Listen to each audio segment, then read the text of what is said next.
చాలామంది అయితే ఇంట్లో కూర్చొని ఏం చేస్తారు, హౌస్ వైఫ్ అని చెప్పి చీప్గా చూస్తుంటారు. అంటే ఏముంది, జస్ట్ వంట చేయడమే కదా, బట్టలకి వాషింగ్ మిషన్ ఉంది, గిన్నెలకి పనమ్మాయి ఉంది, ఇల్లు ఊడ్చి తుడుచుకోవడం ఈజీయే. లేకపోతే దానికి పనమ్మాయి ఉంటుంది. చిన్నిళ్ళు అయితే, పెద్దిళ్ళు అయితే ఊడ్చుకోలేక పెట్టుకుంటారు. సో కూర్చొని టీవీ చూస్తారు, ఏముంటుంది పెద్ద పని అనుకుంటారు. కానీ అలా కాదండి. నిజంగానే బయట వర్క్ చేసే ఉమెన్ వాళ్ళు కూడా ఇంట్లో వర్క్ చేసుకొని బయటికి వెళ్తుంటారు. వాళ్ళలాగానే హౌస్ వైఫ్ ఇంట్లో ఉండే వాళ్ళకు కూడా పని ఉంటుంది. అలా తీసి పడేయకూడదు. ఎందుకంటే చూడండి, గిన్నెలు తోమేసి వెళ్ళిపోతుంది పనమ్మాయి, మరి అవన్నీ సర్దుకోవాలి కదా. బట్టలు వాషింగ్ మిషన్లో మనమే వేయాలి. మనం వేయకుండా ఆటోమేటిక్గా వాషింగ్ మిషనే వేసేసుకొని ఆరేస్తుందా, మడత పెట్టేస్తుందా? అలా ఎందుకు ఆలోచించరు? దానికి టైం పట్టదా?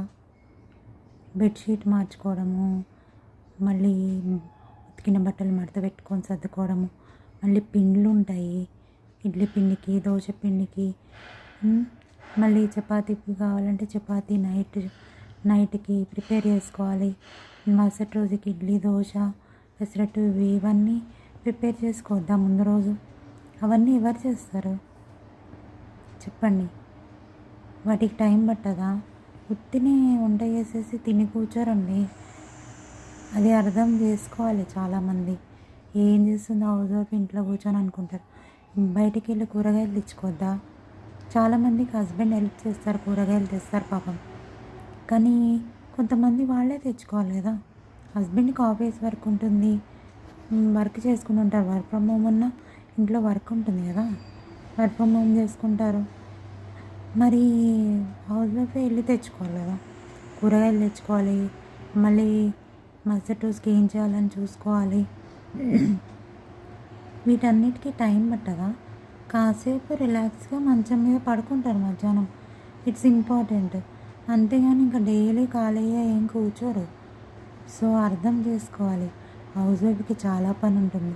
హెల్త్ బాగాలేక పెట్టుకుంటే వంట మనిషి, ఇల్లు ఊడ్చి తుడవడానికి, గిన్నెలకి సర్దుకోవడానికి, బట్టలు మడత పెట్టుకోవడానికి, వీటన్నిటికీ పనమ్మాయిని పెట్టుకున్నప్పుడు అర్థమవుతుంది ఎంత కాస్ట్ పడుతుంది, ఎంత కష్టపడి హౌస్ వైఫ్ ఎలా వర్క్ చేస్తుంది ఇంట్లో అనేది అప్పుడు అర్థమవుతుంది.